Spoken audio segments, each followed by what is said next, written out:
spesial untuk Magus yang lagi piket, lagi tugas di Polsek Kedawung.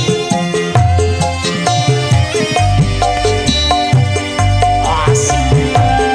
Terima kasih Pak Budi.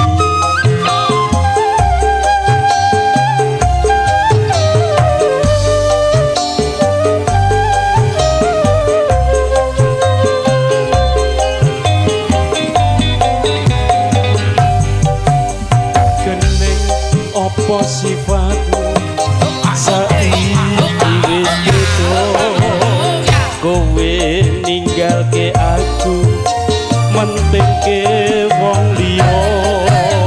Apa rasa tresnamu saiki wis beda, kaya lumut ing pinggir segara. Sabrina sayangku,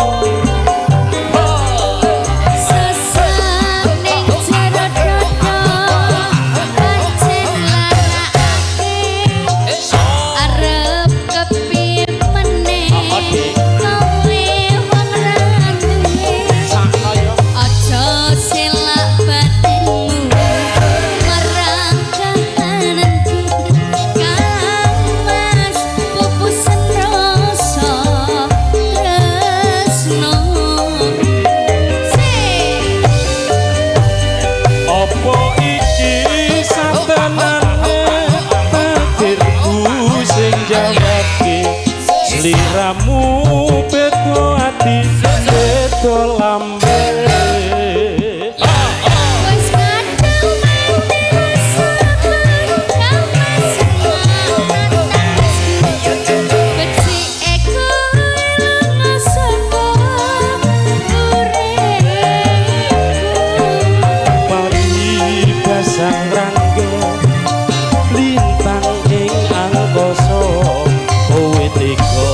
Gandeng marang priya liya iki wis dalanku pilihane wong tuwaku sepurane yen gawe lara ati. Teruntuk keluarga besar yang dari Temanggung, terima kasih matur nuwun.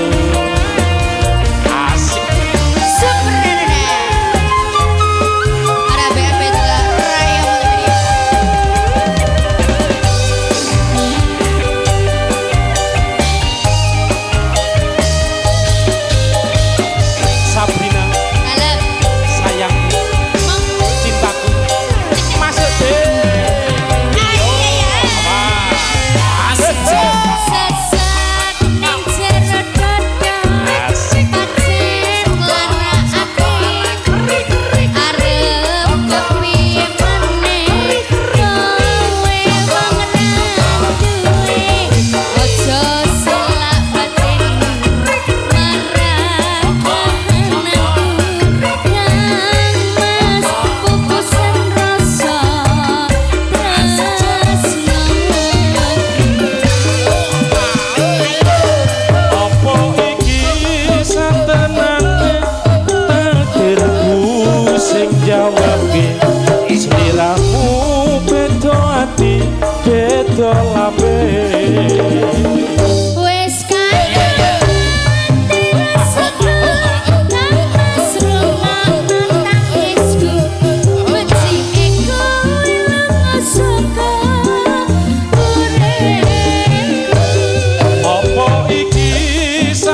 terima kasih untuk